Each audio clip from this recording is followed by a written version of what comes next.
Ang kasaysayan ni Propeta Daniel. Noong unang panahon, sa kaharian ng Juda, may isang batang lalaki na nagngangalang Daniel. Siya ay mula sa isang pamilyang tapat sa Diyos.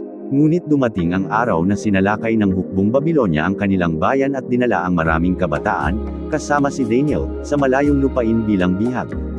Sa Babilonya, ipinasok si Daniel at ang kanyang mga kaibigan sa paaralan ng hari upang turuan sila ng karunungan, batas, at kultura ng bagong kaharian. Pinili ng hari ang mga pinakamatalino at pinakamaganda sa kabataan upang maging tagapayo sa hinaharap. Ngunit kahit nasa banyagang lupa, hindi nakalimot si Daniel sa Diyos ng Israel. Isa sa mga unang pagsubok kay Daniel ay ang pagkain ng hari. May mga pagkaing ipinagbabawal sa kanyang pananampalataya, ngunit imbes na sumunod sa utos, nagpa siya si Daniel na manindigan sa kanyang paniniwala. Pinili niya at ng kanyang mga kaibigan ang simpleng pagkain at tubig. Sa kabila ng kanyang pagtanggi sa karangyaan, lumakas at naging mas matalino si Daniel kaysa sa lahat ng kabataan sa kaharian. Ngunit hindi doon nagtapos ang mga himala sa buhay ni Daniel. Pinagkalooban siya ng Diyos ng kakayahang unawain ang mga panaginip at pangitain. Nang magkaroon si Haring Nebuchadnezzar ng isang kakaibang panaginip tungkol sa isang malaking estatwa, walang sinuman ang nakakaintindi nito, maliban kay Daniel. Matapang niyang ipinaliwanag ang kahulugan ng panaginip, na nagpakita ng hinaharap ng mga kaharian at ang plano ng Diyos sa mundo. Dahil dito, hinangaan siya ng hari at pinarangalan ng Diyos ng Israel sa harap ng buong kaharian.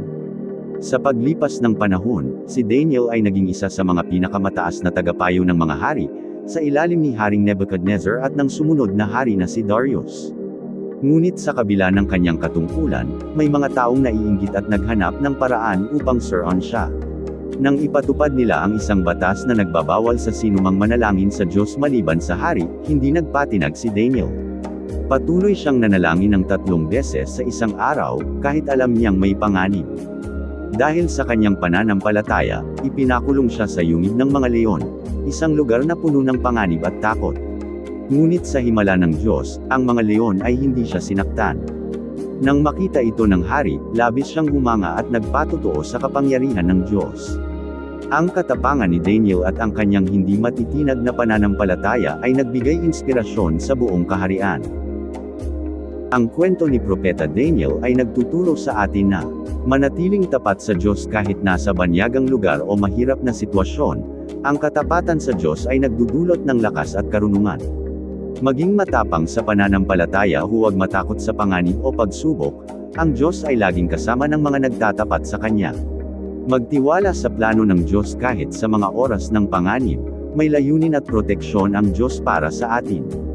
Makikita ang buhay ni Daniel sa aklat ng Daniel, Kabanata 1-6 sa Biblia.